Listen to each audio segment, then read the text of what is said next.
दोस्तों नमस्कार। NCR news में आपका हार्दिक स्वागत है। दोस्तों आज हमारे साथ जो मेहमान मौजूद हैं वो हैं सुबेदीन खान दहेंगल जी, जो कि आम आदमी पार्टी से पूर्व प्रत्याशी रहे हैं किशनगढ़ बास अलवर से, और वर्तमान में जो आम आदमी पार्टी के अल्पसंख्यक विंग आम आदमी पार्टी के उसके प्रदेश उपाध्यक्ष हैं। तो आज इनसे आपको मिलवाते हैं आम आदमी पार्टी राजस्थान में किन मुद्दों को लेकर चुनाव लड़ना चाहती है और अलवर में इनकी क्या करती है और कितनी सीटों पर राजस्थान में चुनाव लड़ती है।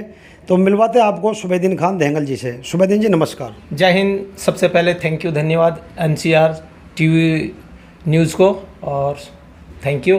तो सुबेदीन जी, राजस्थान में किन मुद्दों को लेकर आप आ रहे हैं और कितनी सीटों पर आम आदमी पार्टी चुनाव लड़ रही है अब की बार?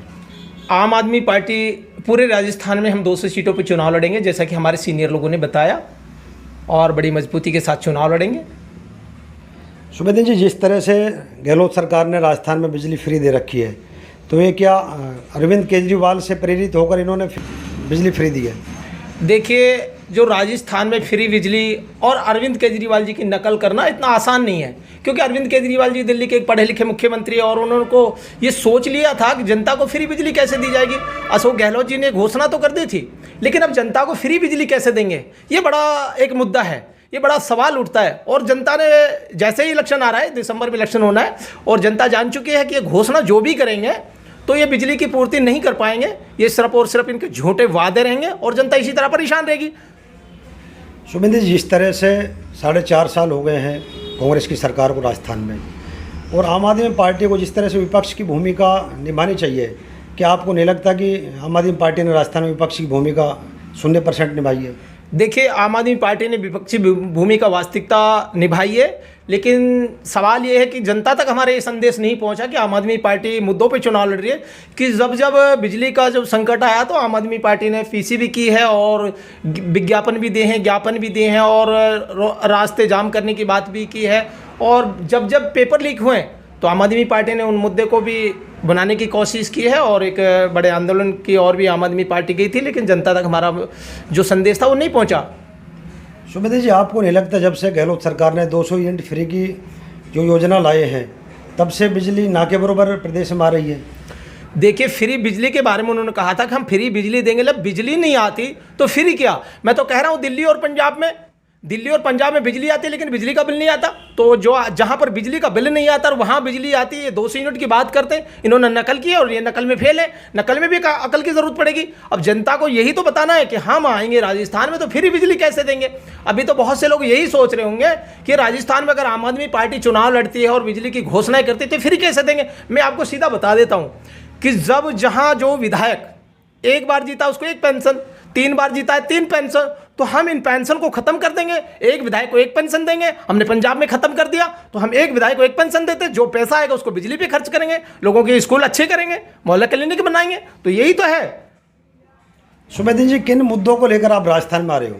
देखिए, आम आदमी पार्टी का सीधा मुद्दा है बिजली, पानी, शिक्षा, स्वास्थ्य। और अरविंद केजरीवाल जी घोषणाएं नहीं करते, अरविंद केजरीवाल जी गारंटी देते। अरविंद केजरीवाल जी 4 तारीख को जयपुर आए थे और उन्होंने जो गारंटी दी थी वो जनता के हित के लिए गारंटी थी कि जैसे कि 18 साल की महिला को 1000 रुपये पेंशन, हमारे यहाँ राजस्थान में जो पेंशन मिलती है 55 साल की महिला की पेंशन मिलती है। तो हमने ये सीधा है कि रसोई के जिस घर में 4 महिलाएं, 2 महिलाएं, तो उसको उतनी पेंशन मिलेगी।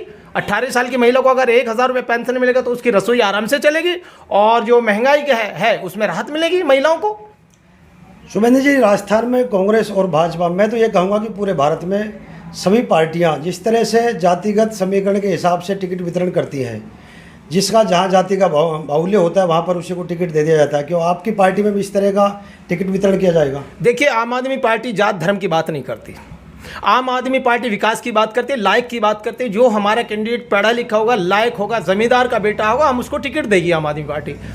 और आम आदमी पार्टी की हमेशा सोच यही रही है कि जो भी हमारा कैंडिडेट होगा, ना वो बिकेगा ना झुकेगा, उसको हम टिकट देगी आम आदमी पार्टी। सुबेदीन जी, पिछले चुनाव में कांग्रेस की एक रैली हुई थी अपने अलवर जिले के मालाखेड़ा में, तो वहाँ पर कांग्रेस के जो राष्ट्रीय अध्यक्ष हैं श्रीमान राहुल गांधी जी आए थे, और उन्होंने एक गिनती बोली थी 1 से 10 तक, और कहा था कि किसानों का संपूर्ण कर्जा माफ़ करेंगे। 4.5 साल हो गए, किसानों का कर्जा माफ़ नहीं हुआ। तो इन बातों को भी आप विपक्ष की भूमिका में रहते हुए भी क्यों नहीं उठाते हो? देखिए, हमारे देश के नेताओं को झूठ की एक होड़ लगी हुई है। जो जितना ज़्यादा झूठ बोलेगा उसको उतने ही ज़्यादा जनता ने वोट दिया है। क्योंकि दरअसल बात क्या है कि हमारे देश के जो किसान, नौजवान, युवा, मजदूर हैं, वो एक सीधा साधे लोग हैं। वो भरोसा करते हैं और भरोसा पे इन्होंने वोट डाल दिया। अब आने वाले टाइम में जब भी दिसंबर में चुनाव होगा, जनता को वो याद है कि जो अपने राहुल गांधी जी ने जो बोला कि 10 तक गिनती बोली थी कि आपका कर्ज माफ़ होगा, तो जनता का कर्ज माफ़ हुआ नहीं। उनको मिला क्या? बाबा जी का ठुल्लू। तो ऐसा नहीं होगा, अब की बार जनता भी दिखा देगी इनको ठुल्लू। तो वोट नाम पे ये जीरो रहेंगे और राजस्थान में आम आदमी पार्टी सरकार बनाएगी और मुद्दों पे सरकार बनाएगी। लोग कह रहे थे कि आम आदमी पार्टी पंजाब में सरकार नहीं बनाएगी, लोगों को पता तक चलने नहीं दिया और हमने सरकार बनाई। यहाँ भी राजस्थान में मैं गाँव जिस तरह हमारे कार्यकर्ता जा रहे हैं और हम सरकार बनाएंगे राजस्थान में भी, क्योंकि हम जो बात करते हैं मुद्दों की बात करते हैं, जनता के हित की और अधिकार की बात करते हैं। कांग्रेस पार्टी विकास कर रही है, तो आपको लगता है कि कांग्रेस पार्टी ने राजस्थान में विकास किया है? देखिए, डायरी में लिखने से विकास नहीं होता।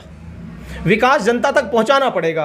कि आपके अधिकारी सुबह से शाम तक रिश्वत लेते हैं और आप विकास की बात करते हो। कौन सा ऐसा गांव, 5 गांव बता दीजिए मुझे रामगढ़ में जहां पानी पहुंच गया हो, जहाँ के स्कूल अच्छे हों। मैं बात करता हूँ मेरे बगड़ के तराई की, अगर मैं बात करूँ तो मेरे बगड़ के तराई में ना प्रिंसिपल है, ना 60 टीचर कम है। ये शिक्षा की भी अगर बात करें तो विकास क्या हुआ? जब हमारे देश में, हमारे राजस्थान में हम शिक्षा को मॉडल नहीं बना पाए तो विकास ही कहाँ हुआ? तो पढ़े लिखे लोग होंगे तो विकास के बारे में समझेंगे। तो किसान ये समझ नहीं पा रहे हैं इनके लॉलीपॉप को। अब की बार किसान जाग चुका है, किसान समझ गया है कि झूठ बोलते हैं। किसानों का कर्ज माफ नहीं हुआ तो किसान इन पर भरोसा करने वाला नहीं है। क्या आपकी पार्टी में जो आपराधिक प्रवृत्ति के लोग हैं उनको भी टिकट दिया जाएगा? देखिए, पहली बात तो आम आदमी पार्टी में ऐसा है नहीं।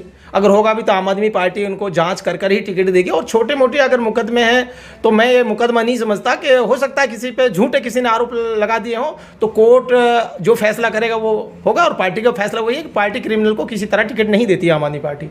सुमेश जी, जिस तरह से बसपा के 6 विधायक आए थे और कांग्रेस में उनका विलय हो गया, मुकदमा भी चल रहा है कोर्ट में। पिछली बार भी जब गहलोत की सरकार थी तो उसमें भी इस तरह का हुआ था। तो इन मुकदमों पर इस तरह हाईकोर्ट का निर्णय क्यों नहीं आता है? पूरा 5 साल निकल जाता है, निर्णय नहीं आता है। देखिए, मुझे बसपा पे कुछ बोलना नहीं चाहिए, लेकिन फिर भी आपका सवाल अच्छा है। मुझे बोलना चाहिए कि बसपा से टिकट खरीद के लोग आते हैं, चुनाव लड़ते हैं, तो वो भी बिक जाते हैं। इसमें कौन सी स्वाभाविक सी बात है। लेकिन मैं बता देता हूँ आपको, गुजरात में मेरे 5 विधायक हैं आम आदमी पार्टी के, और 5 को कोई खरीद के दिखा दे। दामे तो उनको खरीदे, ऐसा कोई तराजू नहीं बनी जो आम आदमी पार्टी के विधायकों को खरीद ले। लेकिन यहाँ राजस्थान में और बसपा का सवाल ही, एक ही पार्टी है दोनों, लेकिन जो बसपा बनी है दलितों को लेकर, लेकिन दलितों पर आज तक एक काम बता दें कि बसपा ने आज तक दलितों के लिए ये कौन सा काम किया है? तो सुमेदिन जी, अलवर में 11 विधानसभाएं हैं, तो रामगढ़ विधानसभा की आप बात करें तो रामगढ़ से किसको आप प्रत्याशी बना रहे हो? रामगढ़ से मेरे छोटे भाई होंगे विश्वेंद्र सिंह चौधरी, और प्रदेश के महासचिव हैं और युवा हैं, और एकदम बहुत ही, उनकी अगर उम्र की भी बात करें तो राजस्थान के सबसे कम उम्र के व्यक्ति होंगे। और राजस्थान में आम आदमी पार्टी जो रामगढ़ होगी वहाँ से चुनाव लड़ेंगे और जीत दर्ज करेंगे। तो सुमेदिन जी, आपने पिछली बार किशनगढ़ बात से आम आदमी पार्टी से किस्मत आजमाई थी, तो अब की बार भी प्रयास करेंगे? बिल्कुल, आम आदमी पार्टी अगर मेरे बारे में सोचती है, पार्टी जो निर्णय लेगी, मैंने टिकट जो मांगा है, मैंने आप अभी भी मांग की है, तो मैंने किशनगढ़ से जनता से फिर मैं एक बार निवेदन करूंगा कि आप एक बार सही से निर्णय करें और सुबेदीन खान दहेंगल को एक बार देखें। जिस तरह पुलिस आपके साथ बदतमीजी करती है, ये खाकी वर्दी वाले, ये लुंगी तहमद और दाढ़ी वाले देखकर इनको जो चालान होते हैं ये नहीं होंगे। और हम पुलिस अपने कौम के हित से ही होंगे, इसमें कोई शक की बात नहीं है। और मैं तो कहता हूँ कि इस देश में 2 जातियाँ ऐसी बनी है जिनका शोषण है, दलित और मुस्लिम हो। कभी मुस्लिम की वोट ही नोच लेते, कभी दलित की वोट ही नोच लेते। ऐसा नहीं होगा। अगर सुबेदीन खान दहेंगल किशनगढ़ विधानसभा का MLA बनता है तो दलित को किसी तरह चिंता की होने की ज़रूरत नहीं है, किसी तरह, और मुस्लिमों को डरने की ज़रूरत नहीं है। देख लेंगे इनको, क्योंकि एक ऐसा कानून बनाएंगे कि ये पुलिस वाले किसी को माँ बहन और बदतमीजी से बोलने के तक नहीं छोड़ेंगे इनको। तो धन्यवाद दोस्तों, ये थे सुबेदीन खान दहेंगल और इनसे आपको रूबरू कराया है। तो इनको आने वाले चुनाव में हमारी तरफ से भी हार्दिक शुभकामनाएं। धन्यवाद दोस्तों, जय हिंद, जय भारत।